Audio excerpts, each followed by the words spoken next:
Welcome everyone to VV studies. आज हम advertising management का एक नया टॉपिक पढ़ने वाले हैं, that is process of communication. Last वाली वीडियो में हमने समझा था कि कम्युनिकेशन क्या होती है, कम्युनिकेशन के फीचर्स क्या होते हैं और कम्युनिकेशन से क्या एडवांटेजेस और डिसएडवांटेजेस हो सकते हैं।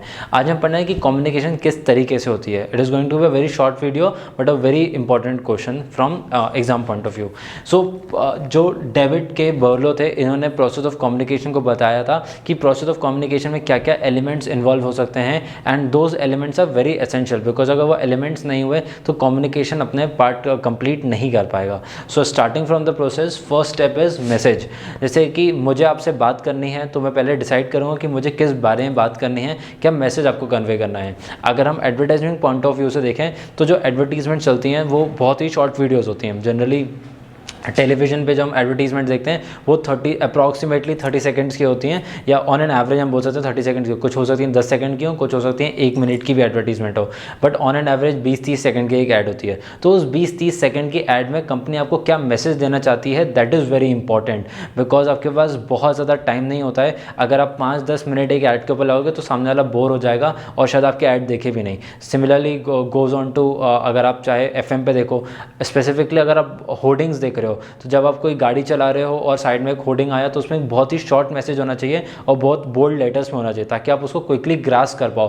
Because while you are driving और while you are sitting in the back seat, आपको बहुत कम टाइम पीरियड मिलता है उस होर्डिंग को पढ़ने के लिए, बिकॉज बहुत दूर से वो आपको होर्डिंग दिखेगा नहीं, और जब आप उसके पास में आओगे तो आपकी स्पीड इतनी ज़्यादा होती है कि आपको बहुत कम टाइम ड्यूरेशन मिलेगा उस होर्डिंग के साथ में इंटरेक्ट करने के लिए। सो बेसिकली आप किसी भी तरीके से एडवर्टीजमेंट करो, उसका जो कम्युनिकेशन का मैसेज होना चाहिए वो बहुत ही शॉर्ट होना चाहिए, बिकॉज जो सामने वाला इंटरेक्ट कर रहा है आपके साथ में वो बहुत लंबे टाइम के लिए आपके साथ इंटरेक्ट नहीं करेगा। So the message should be very short and crisp as well as it should be carrying a very important message as well. Next, जो भी मैसेज आपने डिसाइड किया है वो किसी सेंडर के थ्रू आप उसको पहुंचाओगे। जैसे कि अभी मेरे तरफ से आपका मैसेज क्या है, process of communication is a message, उसका प्रोसेस आपको बताना मेरा मैसेज है, और यहाँ पे जो मैं आपको बता रहा हूँ वो मैं क्या हूँ, आपके लिए एक सेंडर हूँ। सिमिलरली हो सकता है आपको कोई टेक्स्ट मैसेज करे तो जो आपको भेजने वाला, जो आपको मैसेज भेज रहा है वो क्या है, आपका सेंडर है। सिमिलरली एडवर्टीजमेंट जो कंपनी कर रही है वो कंपनी आपके लिए सेंडर हो सकती है, या फिर आपका बॉस आपको कुछ बताना चाह रहा है, या फिर आपका सीनियर मैनेजमेंट आपको कुछ कन्वे करना चाह रही है, तो वो अलग अलग तरीके के मैसेजेस हो सकते हैं। कुछ फॉर्मल मैसेजेस हो सकते हैं, कुछ इनफॉर्मल मैसेज हो सकते हैं। सिमिलरली सेंडर भी फॉर्मल भी हो सकता है और इनफॉर्मल भी हो सकता है। जैसे कि एक कंपनी का एम्प्लॉय है, उसको कोई टास्क करने के लिए बोला गया है। अब अगर उसका सबऑर्डिनेट उसको बोला जाए, उसका मैनेजर, उसका मैनेजर आया और वो अपने सबऑर्डिनेट को बोल रहा है कि आपको सो एंड सो काम करना है, तो ये एक फॉर्मल चैनल हो गया। बट अगर उसका मैनेजर उनके किसी कलीग को जाके बोल दे, या फिर सबऑर्डिनेट के सबऑर्डिनेट के भी सबऑर्डिनेट को बोले कि आप उसको जाके सो एंड सो बात बोल देना कि आपको ये काम करना है, तो वो क्या हो गया, एक तरीके से इनफॉर्मल चैनल बन चुका है। या फिर एक ग्रुप मीटिंग में आपको कुछ भी बोल रहे हैं, आप टी कॉफ़ी के लिए गैदर किया है, वहाँ पर आपको मैसेज कन्वे कर रहे हैं, तो वो इनफॉर्मल हो जाएगा। Next, encoding. जो भी सामने वाले ने आपको मैसेज भेजा है आप उसको पहले एनकोड करना चाहते हो। जैसे कि मेरे को जो भी मैसेज देना है मैं उसको बहुत ही क्रिस्प तरीके से बोलना चाह रहा हूँ। हो सकता है मेरे पास 100 शब्दों का एक पैराग्राफ लिखा हो, लेकिन मेरे पास सिर्फ लिमिटेशन है कि मेरे को उसको 10 से 15 शब्दों में बोलना है, तो मैं उसको एनकोड करने की कोशिश करूँगा कि मैं शॉर्ट एंड शॉर्ट तरीके से किस तरीके से बोल सकता हूँ, जिसके साथ मतलब ऐसा नहीं है कि मैं उसको बड़े बड़े टर्म्स यूज़ कर लूँ उसमें और जिसका कोई एक सेंटेंस ही फ्रेम ना कर पाऊँ मैं, जिसका कोई मीनिंग ही ना निकले। तो एक मीनिंगफुल एनकोडिंग की जाती है मैसेजेस की, जिसके थ्रू आप इजीली कन्वे कर सकते हो सामने वाले को। हो सकता है कि आप एनकोडिंग के लिए नंबर्स को यूज़ करो, हो सकता है आप एनकोडिंग के लिए पिक्चर्स को यूज़ करो। जैसे कि मान लीजिए मेरे को कोई बहुत ही वाइट चीज़ दिखानी है, जैसे कि हम सर्फ एक्सेल, टाइड इन सब की ऐड में देखते हैं, तो वहाँ पे वो शर्ट्स को यूज़ करते हैं, वहाँ पे वो पिक्चर्स को यूज़ कर सकते हैं। एक बहुत ही डर्टी शर्ट को यूज़ करते हैं और एक बहुत ज़्यादा वाइट शर्ट को यूज़ करते हैं। तो वहाँ पे क्या होता है, आपको ईजिली कंपेरेबल चीज़ हो जाती है कि आप सामने से देख सकते हो, सामने वाले को आपको बताने की ज़रूरत नहीं कि भाई कि आप ये यूज़ करोगे तो आपके कपड़े इस तरीके के वाइट हो जाएंगे। वो कन्वेड है ऑलरेडी, जो आप वीडियो में देख रहे हो उसके थ्रू आप इजीली समझ सकते हो उस चीज़ को। Next, channel of communication. आप किस वे में कम्युनिकेशन करना चाहते हो, किसके थ्रू आप कम्युनिकेशन करना चाहते हो। जैसे कि मैंने सोशल मीडिया को अभी कम्युनिकेशन का जरिया बनाया है, मेरे को आपके साथ कम्युनिकेट करना है, तो मैं इतने हज़ारों बच्चों के साथ में 1-to-1 इंटरेक्ट नहीं कर सकता हूँ। सो यहाँ पर मैंने एक यूट्यूब चैनल खोला जिसके थ्रू मैं एक मास को, एक पब्लिक के साथ में इंटरेक्ट कर सकता हूँ। सिमिलरली सिमिलरली अगर मेरे को अपने फ्रेंड को ये चीज़ समझानी है तो मैं उसको अपने घर पे बुला सकता हूँ, मैं अपने कोचिंग में बुला सकता हूँ, मैं अपने सेंटर्स में बुला सकता हूँ उसको, मैं उसको कॉल कर सकता हूँ, उसको ईजिली एक्सप्लेन कर सकता हूँ कि what is the meaning of channel, what is the meaning of process of communication, मैं ईजिली एक्सप्लेन कर पाऊँगा उसको। बट आपको पहले अपना चैनल डिसाइड करना पड़ेगा, और चैनल किसके बेसिस पे डिवाइड करते हो कि आपका जो रिसीवर एंड है वो कितना बड़ा है। अगर आपका रिसीवर एंड में बहुत कम लोग हैं, एक लोग हैं, 2 लोग हैं, तो आप उनके साथ कॉन्टैक्ट डायरेक्टली आप उनको कॉन्टैक्ट कर सकते हो, आप कॉल कर लो, आप मैसेज कर लो उन्हें। आप एक अगर 8-10 लोग हैं तो आप एक ग्रुप कॉन्फ्रेंस कर सकते हो। जैसे कि अगर आप कोई रिसर्च कर रहे हो और आपको रिसर्च के लिए 8 से 10 लोगों की ज़रूरत है जो कि इंडिया के बड़े बड़े डिग्निटरीज हैं, तो आप उनको कॉल नहीं करोगे। जैसे मान लीजिए मेरे को रिसर्च करनी है CEOs के ऊपर और बड़ी बड़ी कंपनीज़ के CEO, MNCs के CEO, तो क्या वो मैं उनको कॉल करूँगा और मेरे को आंसर दे देंगे? ऑब्वियसली नहीं। मेरे को उनको इन्वाइट करना पड़ेगा, उनके साथ एक कॉन्फ्रेंस चिकनी पड़ेगी, हो सकता है वो फॉर्मल मीटिंग हो, इनफॉर्मल मीटिंग हो, बट मुझे उनके साथ में गैदरिंग करनी पड़ेगी सबके साथ में, और वहाँ मैं उनके साथ में इंटरेक्ट कर सकता हूँ। But on call I can not interact. Similarly अगर मेरे पास एक बहुत बड़ा ह्यूज मास है तो उनके लिए हो सकता है कि मैं एक बहुत बड़ी मीटिंग बुलाऊँ। हो सकता है जैसे कि मान लीजिए किसी मिनिस्टर को कोई भाषण देना है, तो वो कैसे इंटरेक्ट करेगा? वो इंटरेक्ट करने के लिए एक बड़े से ग्राउंड में लोगों को बुलाएगा, वहाँ पे इंटरेक्ट करेंगे। सिमिलरली हम सोशल मीडिया को भी यूटिलाइज़ कर सकते हैं, बिकॉज सोशल मीडिया के थ्रू आप एक तरीका मास मीडिया ही है जिसके थ्रू आप बहुत सारे लोगों को अपना मैसेज कन्वे कर सकते हो। Next is receiver.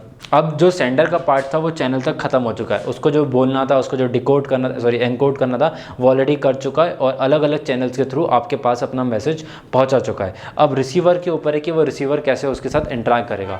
अलग अलग चैनल्स के ऊपर, जैसे हम किसी पर्टिकुलर प्रोडक्ट की बात करेंगे तो हो सकता है कि उस प्रोडक्ट की एडवर्टीजमेंट मैंने इंस्टाग्राम पे देखी हो सकता है कि मेरे पेरेंट उसको टेलीविज़न पे देखें, हो सकता है कि उसको कोई मतलब मेरे ग्रैंड पेरेंट्स हो सकते हैं उसको FM पे सुने, हो सकता है मैं उसको रोड्स पे निकलते वक्त और होर्डिंग्स पे देखूं, हो सकता है मैं उसको न्यूज़पेपर में उसके आर्टिकल्स पढूं। सो रिसीवर अलग अलग जगह से अलग अलग चैनल्स के थ्रू उस पर्टिकुलर मैसेज को ग्रास्प कर सकता है। बट क्योंकि अगर वो डिपेंड करता है कि एडवर्टाइजिंग एजेंसी ने कितने अच्छे तरीके से उस मैसेज को एनकोड किया गया, कितने कम शब्दों में कितने अच्छे इंटरेक्टिव तरीके से उसको बनाया गया जो लोग उसके साथ इंटरेक्ट करें और सही तरीके से उसको डिकोड भी कर पाएँ। जो उनका बताने का मतलब था एग्जैक्टली आप वही समझ रहे हो। बहुत बार हम एडवर्टीजमेंट ऐसे देखते हैं कि हम उसको समझ ही नहीं पाते हैं कि ये एक्चुअली बोलना क्या चाह रहे हैं। ये अपना प्रोडक्ट बेच रहे हैं या फिर अपने प्रोडक्ट के फीचर्स बता रहे हैं, या फिर मतलब what they want from us, कि हम ये देख के क्या करें, हम जिंगल उनकी गालें। बहुत सारी एडवर्टीजमेंट ऐसे आती है जिनको हम सुनते हैं, बहुत ही जिंगल होती है, बचपन की पोएम्स की याद दिला देती है और फिर वो हमें बस वैसी ही फील होती है। बट हम उससे कुछ समझ नहीं पाते हैं कि भाई आप चाहते क्या हो हमारे साथ, हम क्या करें आपके प्रोडक्ट का। हम उसको खरीदेंगे तो हम घर में लाके उसका कैसे यूटिलाइजेशन कर सकते हैं, उस पर्टिकुलर प्रोडक्ट का एप्लीकेशन क्या है, that we don't understand from that. अगर जितना आपकी एडवर्टीजमेंट अच्छी होगी उतने ईजिली आपको कस्टमर इंटरेक्ट कर पाएगा, उसको डिकोड भी कर लेगा।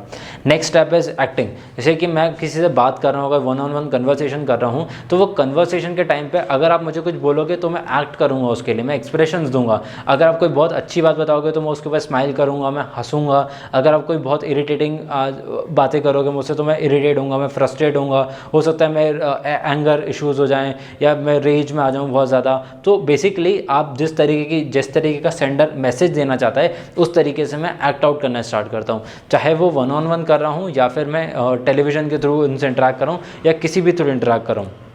मान लीजिए मैं अपनी गाड़ी में जा रहा हूँ, मैं अच्छे गाने सुन रहा था, गाने सुनते वक्त कोई बीच में एडवर्टीजमेंट आ जाए और वो एडवर्टीजमेंट बहुत ही इरिटेटिंग हो, बहुत 30 सेकंड की 1 मिनट की एडवर्टीजमेंट हो जो कि मेरे गाने के बीच में आ जाए, तो वो मेरे को अनॉय करना स्टार्ट कर देगी कि यार मेरे गाने के बीच में क्यों पर्टिकुलर गाना आया है, सॉरी एडवर्टीजमेंट आई है। तो वहाँ से मेरे को उस चीज़ के लिए मैं अपना एक्सप्रेशंस को एक्ट आउट करना स्टार्ट करूँगा।